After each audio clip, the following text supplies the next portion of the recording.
Greetings and welcome back to room 303 in our chats with Emily as we are calling our readings through the poetry of Emily Dickinson. We are using the Johnson edition. We turned out a poem 482, We Cover Thee, Sweet Face. Now the we of this poem and the thee of this poem is never completely explained, but when we get to the sweet face, we understand we're back to another death poem.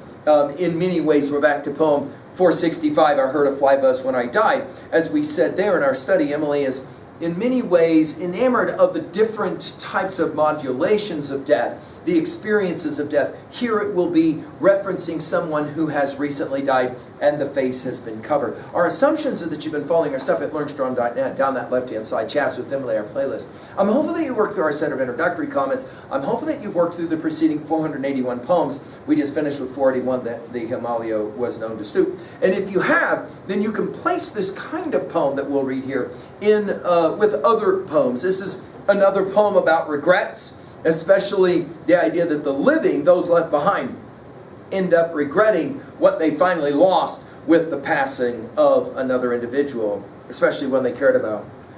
The irony of this poem is radical as well. Enjoy it. We cover thee, sweet face, not that we tire of thee, but that thyself fatigue of us. Remember as thou go, we follow thee until thou notice us no more, and then reluctant turn away to con thee o'er and blame the scanty love.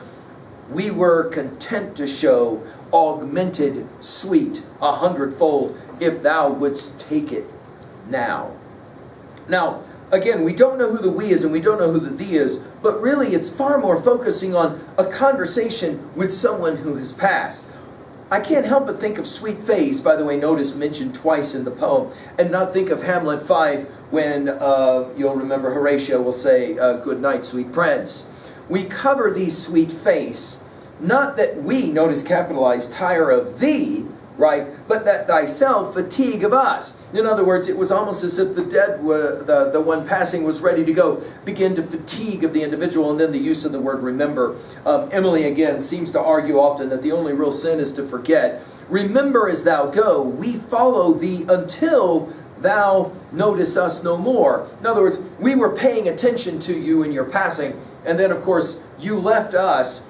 It's an interesting way to think of it because you didn't want to be around us anymore. Thou notice us no more. And then reluctant turn away to con. We'll remember this from poems 40, 169, 237. This idea to try and persuade, to con thee o'er and o'er. When we get to poem 1573, we're gonna play around with this idea again. To the bright east she flies, brothers of paradise. Remit her home without a change of wings, or love's convenient things entice to come.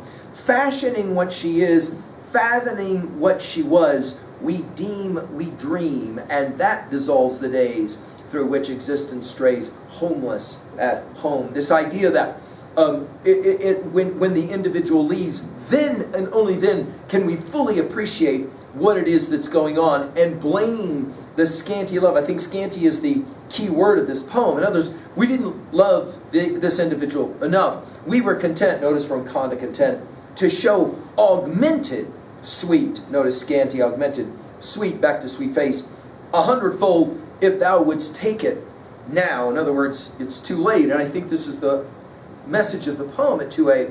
We often don't know what we have, especially relationally, until it is gone, and then of course it's too late. At 2b, well, the obvious question of who is the we and who is the thee. At 3a, I mentioned 1573. We'll come back to this poem when we study that one. And again, Hamlet, Act 5 comes to mind. I think Emily was very influenced by the play Hamlet, especially the treatment of death that is in existence all the way through that play. We've given full lectures at learnstrong.net. Finally, at 3b, what is your chief regret in terms of relationships and relationally? What is your chief regret? Thank you.